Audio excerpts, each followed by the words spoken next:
दिनांक 12 रोजी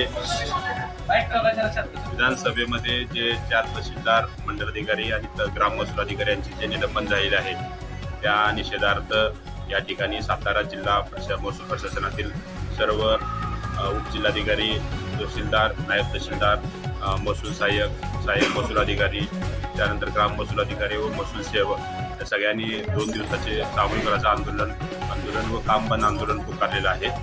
त्यासाठी संघटनेतर्फे आम्ही सगळ्यांनी या आंदोलनास जाहीर पाठिंबा दिला आहे। धन्यवाद। जिल्ह्यातले सगळे तलाठी 771 तलाट्याचे सगळे सहभागी झालेले आहेत। 101 मंडलाधिकारी आहेत कार्यरत, ते सगळे सहभागी झालेले आहेत। तहसीलदार 18 सहभागी आहेत। जे फक्त निवडणुकीचे नैसर्गिक आपत्तीचे कामकाज करणारे जे अधिकारी कर्मचारी असतील ते फक्त कार्यरत असतील।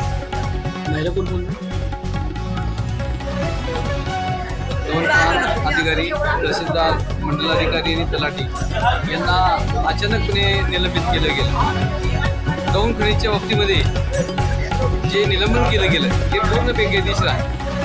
कुठलीही खात्री न करता माननीय मंत्री महोदयांनी मनमानी कारभारासारखं राजेशाही जशी हुकुमशाही जशी आहे त्याप्रमाणे त्यांनी निलंबन केलं। त्याची त्यांनी खात्री करायला पाहिजे होती। विधानसभेमध्ये ज्यांनी प्रश्न विचारला त्यांना सांगायला पाहिजे होतं की आम्ही याची सर्व खात्री करतो आणि मग निलंबन करतो। कुठलीही खात्री न करता ही हुकुमशाही झाली, ही पद्धत चुकीची आहे। महसूल कर्मचारी आज रात्रंदिवस जनतेसाठी काम करत आहे आणि महसूल खात्याचे तुम्ही प्रमुख आहात। कुटुंबाला सावरून घ्यायचं सोडून तुम्ही चौकशी न करता डायरेक्ट निलंबन करता, म्हणजे हे फार पूर्ण चुकीचं आहे। याचा निषेध करतो आणि आज सातारा, सांगली, कोल्हापूर, पुणे आणि सोलापूर हे 5ही डिव्हिजन 2 दिवस रजा आंदोलन करतील।